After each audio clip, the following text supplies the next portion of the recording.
যোৰহাটৰ অনুসূচিত জাতি ছাত্ৰ নিবাসৰ প্ৰেক্ষাগৃহত সদৌ যোৰহাট জিলা অনুসূচিত জাতি ছাত্ৰ সন্থাৰ উদ্যোগত সদৌ অসম অনুসূচিত জাতি ছাত্ৰ সন্থাৰ ৪৬ সংখ্যক প্ৰতিষ্ঠা দিৱস অনাড়ম্বৰভাৱে উদযাপন কৰা হয়।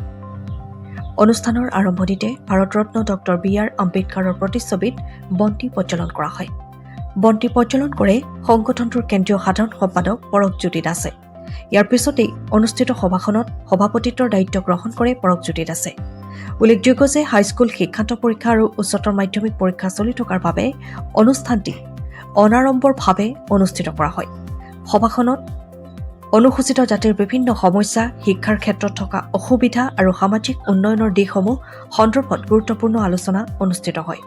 সভাত উপস্থিত থাকে সাধাৰণ সম্পাদক পৰকজ্যোতি দাস, প্ৰচাৰ সম্পাদক ৰঞ্জন হাজৰিকা, সাংগঠনিক সম্পাদক বিদ্যুৎ দাস, উপসভাপতি ধৰমবীৰ শইকীয়া আদিৰ লগতে অতিথি হিচাপে সৰুপাই, ভাস্কৰ দাস আৰু প্ৰতিম হাজৰিকা উপস্থিত থাকে। যোৰহাটৰ পৰা অনুপম বৰা ৰিপোৰ্ট, পোহৰ লাইভ। আজি ৪৬টা বছৰ অতিক্ৰম কৰিছে। আজি এই প্ৰতিষ্ঠা দিৱসটি আমি সদৌ যোৰহাট জিলা অনুসূচিত ছাত্ৰ সন্থাৰ কাৰ্যালয়ৰ কাষতে থকা অনুসূচিত ছাত্ৰ নিবাসৰ প্ৰেক্ষাগৃহত আয়োজন কৰিছোঁ। আজি সেই অনুষ্ঠানত আমাৰ উপস্থিত আছিলে সদৌ অসম অনুসূচিত ছাত্ৰ সন্থাৰ কেন্দ্ৰীয় সাধাৰণ সম্পাদক পৰকজ্যোতি দাস ডাঙৰীয়া। তেখেতে সংবিধান পণ্ডিতজনৰ প্ৰতিচ্ছবিত বন্তি প্ৰজ্বলন কৰিছিলে আৰু এই অনুষ্ঠানটি আমি ধুমধামেৰে প্ৰত্যেক বছৰ উদযাপন কৰি আহিছিলোঁ যদিও এই বছৰ আমি ছাত্ৰ ছাত্ৰী যিহেতু মেট্ৰিক আৰু হায়াৰ ছেকেণ্ডেৰী পৰীক্ষা চলি আছে, সেইটো কাৰণে আমি অনুষ্ঠিতভাৱে যোৰহাটত আয়োজন কৰিছোঁ।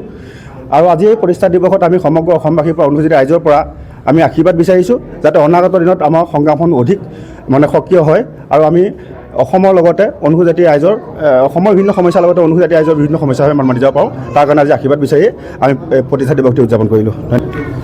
ভাল পালোঁ আজি বিষয়টো। মোকো নিমন্ত্ৰণ জনাইছিলে আমাৰ অনুসূচিত ছাত্ৰ সন্থাৰ জেনেৰেল ছেক্ৰেটাৰী মৃদুল কুমাৰ দাসে। তেওঁ অনুৰোধ ৰক্ষা কৰি মই তেখেতসকলৰ মাজত উপস্থিত হ'লোঁ আৰু ডক্টৰ ভীমৰাও আম্বেদকাৰ প্ৰতিচ্ছবিত আমি বন্তি প্ৰজ্বলনৰ লগতে আমাৰ পৰেশ ডাঙৰীয়াৰ লগত আমিও সহযোগ কৰি আলো প্ৰদান কৰিলোঁ।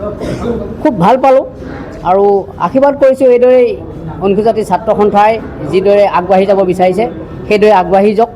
সকলোকে তাৰে প্ৰাৰ্থনা জনাইছোঁ আৰু সুদূৰ শেষত সকলোকে ধন্যবাদ জনাই মোৰ দুআষাৰ সামৰণি। সংগ্ৰামী সতীৰ্থলৈ আমি শুভেচ্ছা জ্ঞাপন কৰিছোঁ আৰু সমান্তৰালকৈ আমি ক'ব খুজিছোঁ যে সমগ্ৰ অসমবাসী ৰাইজে আমাক অভিভাৱকত্ব প্ৰদান কৰক, সমগ্ৰ অসমবাসী ৰাইজে আমাক আশীৰ্বাদ কৰক যাতে আমাৰ এই সংগ্ৰামী সত্তাটো আমি আগবঢ়াই লৈ যাব পাৰোঁ। পাইছোঁ যে অসমত অনুসূচিত জাতিটোৱে সৰ্বোচ্চখিনি হৈ গৈছে। প্ৰতিটো শাসক গোষ্ঠীয়ে অনুসূচিত জাতিটোক কেৱল মাত্ৰ প্ৰতাৰণা কৰি আহিছে। আপোনালোকে লক্ষ্য কৰিব অনুসূচিত জাতিটোৰ এবুৰি সমস্যা। আজিও অনুসূচিত জাতিৰ মানুহৰ হাতত ভৰি পট্টা নাই। আজিও অনুসূচিত জাতিৰ মানুহে বান আৰু গৰাখহনীয়াৰ কবলত কক বকাই ফুৰিছে। অনুসূচিত জাতিৰ ছাত্ৰ ছাত্ৰীসকলৰ ছাত্ৰবৃত্তি নিয়মীয়াকৰণ কৰা হোৱা নাই। অনুসূচিত জাতিৰ বেকলগ পদ পূৰণ কৰা হোৱা নাই। অনুসূচিত জাতিৰ যিমানবোৰ আচলতে উন্নয়নমূলক আঁচনি সেই আঁচনিসমূহ অনুভৱযোগ্য বিপণী হেপী শ্বপ। আপোনাৰ প্ৰতিদিনে ব্যৱহাৰযোগ্য খাদ্য আমাৰ হেপী শ্বপত উপলব্ধ। লগতে থলুৱা খাদ্য সম্ভাৰ, বেকাৰী, কফিও উপলব্ধ। তেনেহ'লে পলম নকৰি ক্ৰয় কৰিবলৈ আহক হেপী শ্বপলৈ।